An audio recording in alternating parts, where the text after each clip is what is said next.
প্রক্রিয়ার জন্য মূলত হিন্দু বাঙালিরা আক্রান্ত হচ্ছে। আপনারা বলুন, আপনারা তো সাংবাদিকতা করেন, আপনারা যে খবরগুলো পাচ্ছেন বিভিন্ন মানুষ আত্মহত্যা করছে, যে আতঙ্ক মানুষের মধ্যে আছে, সেটা কাদের মধ্যে? মূলত বাঙালি হিন্দুদের মধ্যে। নিন বিজেপি নেতারা যারা বনগাঁ এলাকা, রানাঘাট এলাকা, এইসব এলাকার যে বিজেপি নেতারা আছে তারা আজকে কি, তারা সব পালাচ্ছে, ঘরে মুখ লুকাচ্ছে, হোয়াটসঅ্যাপ গ্রুপ ছেড়ে বেরিয়ে যাওয়ার কথা। আমরা শুভেন্দু অধিকারী যে কথা বলছেন সে কথা মূলত বাঙালি হিন্দুদের জন্য বলছেন। যদি বাংলাদেশি মুসলিমদের জন্য বলতেন তাহলে বিজেপির হাজারখানা নাগরিকত্বের ক্যাম্প করতো না। বিজেপি নিজেও খুব ভালোভাবে জানে যে এসআইআর প্রক্রিয়ার জন্য মূলত হিন্দু বাঙালিরা আক্রান্ত হচ্ছে। আপনারা বলুন, আপনারা তো সাংবাদিকতা করেন, আপনারা যে খবরগুলো পাচ্ছেন বিভিন্ন মানুষ আত্মহত্যা করছে, যে আতঙ্ক মানুষের মধ্যে আছে, সেটা কাদের মধ্যে? মূলত বাঙালি হিন্দুদের মধ্যে। আমরা একদিকে বলবো যে বাংলাদেশে ধর্মীয়ভাবে নির্যাতন চলছে, আবার আরেকদিকে বলবো যে মুসলমানরা এদিকে আসছে। যদি হিন্দুদের ওপরে বাংলাদেশে আক্রমণ হয় তাহলে পরে মুসলমানরা এখানে কেন আসতে যাবে? তাহলে তো হিন্দুরা এখানে আসবে। আক্রান্ত যদি হিন্দু হয় তাহলে আসবেও তো কেন হিন্দু, এটাই তো যুক্তি বলে। তার মানে উনি যে কথাটা বলছেন সে কথাটা মূলত হিন্দু বাঙালিদের জন্য বলছেন, এবং তার ফল হিসেবে আমরা দেখছি যে পানিহাটিতে প্রদীপ কর যে আত্মহত্যা করেছে, তার আগে আমরা দেখেছি রিজেন্ট পার্কে কলকাতার একজন আত্মহত্যা করেছিল, সেও হিন্দু ছিল। বীরভূমে যে 95 বছরের বৃদ্ধ আত্মহত্যা করেছে সেও হিন্দু। প্রত্যেকটা ক্ষেত্রে আমরা দেখছি হিন্দু বাঙালিরা আত্মহত্যা করছে। তার কারণ কাঁটাতারের যে ইতিহাস, সেই ইতিহাস নরেন্দ্র মোদী অমিত শাহরা জানে না, সেটা প্রত্যেক বাঙালি জানে।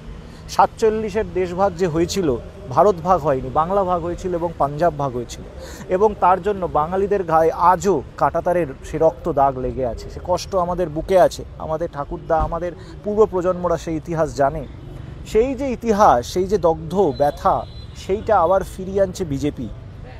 উদ্বাস্তুদেরকে আবার আরেকবার ভিটে মাটি হারিয়ে রাষ্ট্রহীন করার চেষ্টা করছে বিজেপি।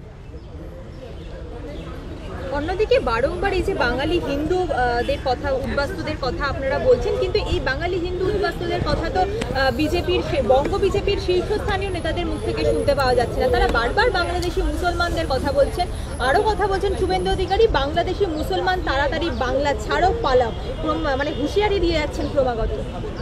দেখুন, বাঙালি যে পশ্চিমবঙ্গে বিজেপির নেতারা আছে, তারা দিল্লির মোদি অমিত শাহর কথার ওপরে কথা বলার ক্ষমতা তাদের নেই।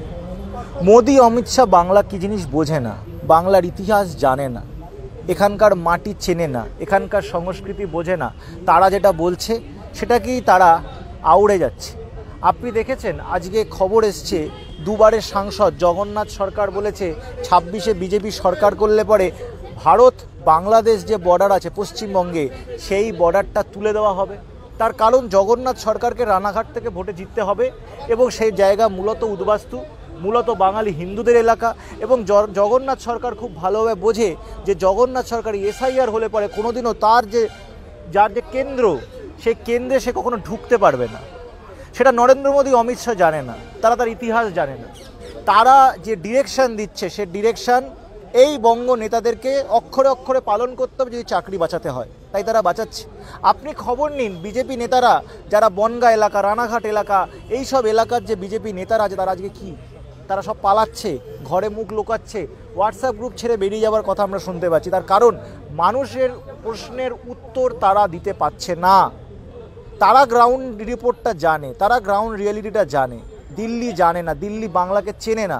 2014 থেকে 2024 এই 10টা বছরে একটা জিনিস তো আমাদের পরিষ্কার স্পষ্ট হয়েছে, দিল্লি বাংলাকে বোঝে না, বাংলার ইতিহাস সংস্কৃতি জানে না, তাই জন্যই এইসব কথাগুলো উঠছে।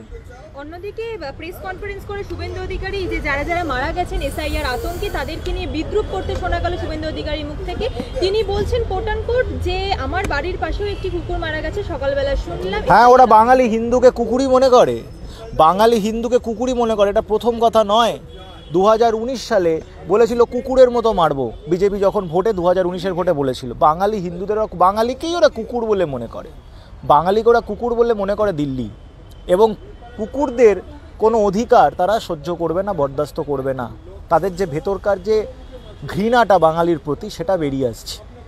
অন্যদিকে বিজেপির অর্থাৎ বঙ্গ বিজেপি থেকে কেন্দ্রীয় বিজেপি আরও একবার বলছে এসআইআর আবহে একটা বিএলওর গায়েও যদি হাত পড়ে তাহলে কেন্দ্রীয় বাহিনী দিয়ে এসআইআর করানো হবে।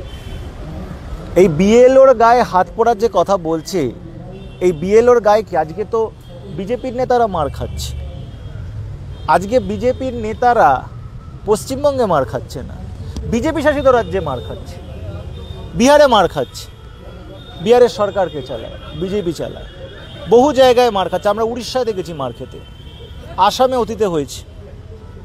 তো বিজেপি শাসিত রাজ্যে বিজেপির নেতারাই মার খাচ্ছে। বিএলও তো আজকে বিএলওরা আন্দোলন করছে, তারা চাইছে না করতে। কেন? তারা জানে, প্রতিটা মানুষ, যে বাংলার মানুষ, যে বাংলার বাস্তবতা জানে, সে জানে যে বিজেপি কি ভয়ঙ্কর কাজ করতে চলেছে। মূর্খ, অশিক্ষিত, বাংলাকে যে চেনে না, জানে না, বাংলার ব্যাপারে কি জানে না, তারা আজকে এইসব কথাবার্তা বলছে।